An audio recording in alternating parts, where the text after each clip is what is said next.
For this speech, I chose to talk about how child poverty is a major issue in the United States. I chose this topic for my persuasive speech because, in my opinion, there are many people that say they want to help end child poverty, or that they feel bad for them, or that they wish they could do more, but they don't actually end up doing anything.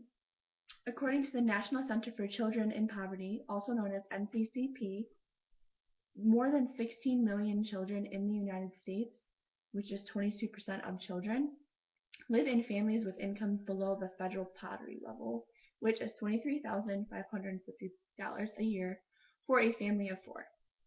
On average, families need about twice that income to cover just their basic needs. Using this standard, 45% of children live in low-income families. Most of these children have parents who work but have low wages and unstable employment.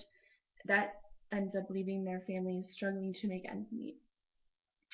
Poverty can impede children's ability to learn and contribute to social, emotional, and behavioral problems.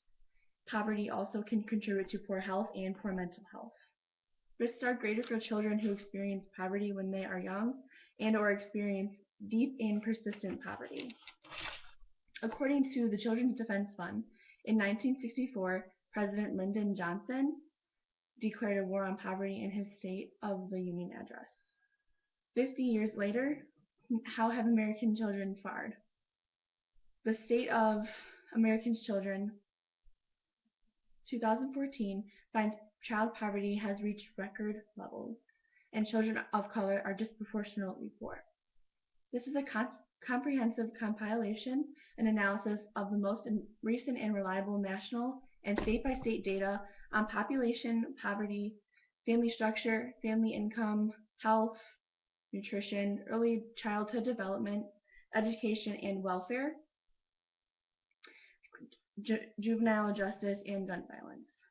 According to Feeding America, 15.8 million children lived in food insecure households in 2012. 20% or more of the children population in 37 states and Washington, D.C. lived in food insecure households in 2012, according to the most recent data available. New Mexico, which has 29%, Mississippi, which also has 29%, had the highest rates of children in households without consistent access to food. Also, in 2012, the top 5 states with the highest rate of food insecure children under 18 were New Mexico, Mississippi, Arizona, Georgia, and Nevada. Feeding America also reported children growing up in food insecure families are vulnerable to poor health and stunted development from the earliest stages of lives.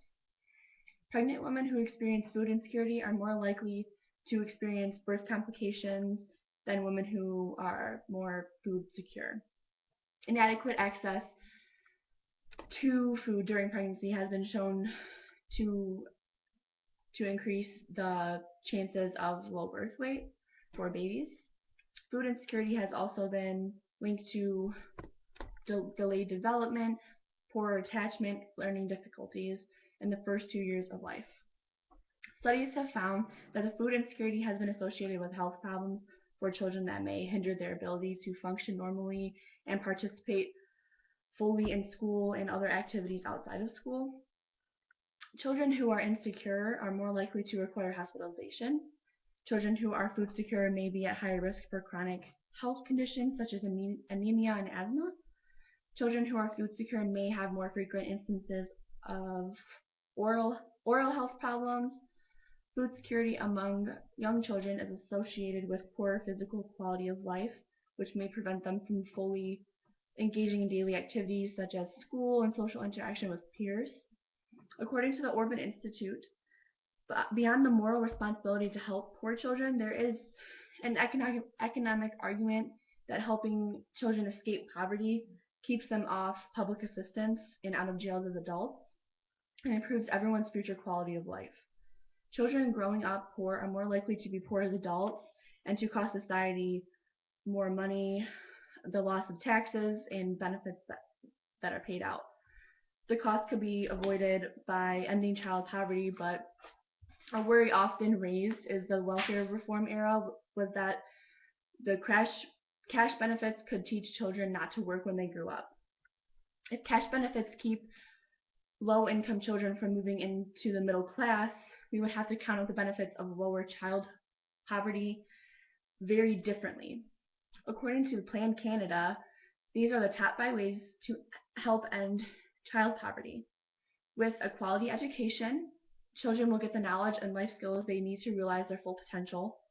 Education is essential in creating change in a child's life. Plan helps by training teachers, building new schools, and breaking down barriers that prevent many children, and girls in particular, from attending school. Access to healthcare is essential. Plan helps communities build health clinics, train healthcare workers, and invest in equipment and medicine so children can grow up healthy and strong. Water and sanitation are essential for every child's survival and everyone's survival. Every year, Plan helps communities build school trains, community water points, and help establish organizations to ensure the continued management and maintenance of water points. Plan works to overcome poverty by helping communities around the world gain economic security they need to strive. Plan is training people living in poverty to acquire the skills and knowledge they need to secure a livelihood and support their families. Plan also helps children learn their rights and take active roles within their community. Child participation is the last way that they say is the best. Helps children engage in citizenship, express their views, and make decisions that will shape their future. I think that it's very crucial that we as a society try to help children get better so that they have a future. Children are the future, so what would their future be like if this continues?